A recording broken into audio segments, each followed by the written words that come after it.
আসসালামু আলাইকুম, this is your host Sohrab Hossain Sourav. আজকে আমরা তিনজন অতিথি পেয়েছি আমাদের সাথে, এবং তিনজন অতিথির সাথে আজকে একটা ইডিয়ম শিখবো, ইডিয়ম প্র্যাকটিস করব। আচ্ছা, তোমরা কি আমার সাথে একটু বসতে পারবে এখানে? আসো, আমরা একটা ইডিয়ম শিখি আজকে। আচ্ছা, এগুলো যে দেখতে পাচ্ছ, এগুলো কি? ঘাস। ঘাস। ওকে, ফাইন। এখানে একটা মজার ইডিয়ম আছে। ইডিয়ম কি তোমরা শিখতে চাও? জি স্যার।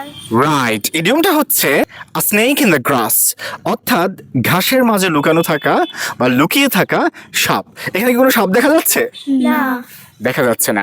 বাট ইংরেজিতে একটা ইডিয়ম আছে, সেটা হচ্ছে a snake in the grass, মানে হচ্ছে তোমাদের মাঝে এমন অনেক বন্ধু আছে না, যে তোমার সাথে খুব ক্লোজ ফ্রেন্ড হিসেবে চলে, কিন্তু পিছনে পিছনে তোমার বদনাম করে, তোমার ক্ষতি করার চেষ্টা করে। এরকম তোমাদের বন্ধু আছে? না। নাই? না। আচ্ছা, তোমরা খুবই লাকি। মানুষের প্র্যাকটিক্যাল লাইফ এরকম হয়তো বা থাকতে পারে, বা না থাকাটাই আমরা আশা করি।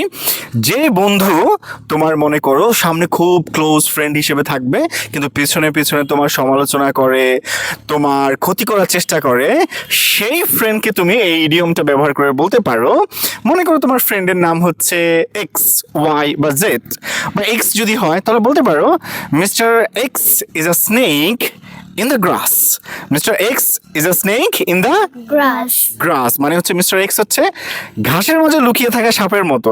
যেমন ওইটাও দেখতে খুব ভয়ঙ্কর দেখা যায় না সহজে, কোনটা ঘাস কোনটা সাপ, ছুট করে ছবল খাওয়ার সম্ভাবনা থাকে। ঠিক যে ফ্রেন্ড তোমার লাইফে মিশে থাকে, বাট বোঝা যায় না আসলে সে কি শত্রু না বন্ধু, সেও একদিন ফুস করে কি করতে পারে, ঝোল দিতে পারে। তোমরা কি ইডিয়মটা শিখতে পেরেছো? That's great, thank you very much.